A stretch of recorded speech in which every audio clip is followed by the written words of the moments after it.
Today I will talk about how can you fix this problem or know how you can do that on your Clapper app. So you just follow these ways, then it's going to work with you. All you have to do in the first, just click on settings here.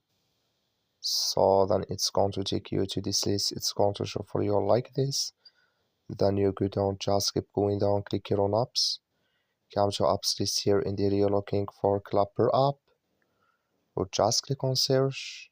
Then here at Clapper app, it's going to show for you like this. Click on it. You come to next step here, click on force stop, you click on OK. Then you go down here, you click on storage. You come to storage list here, just click on clear cache. So then all you have to do, you just go to your Play Store, click here on Play Store here.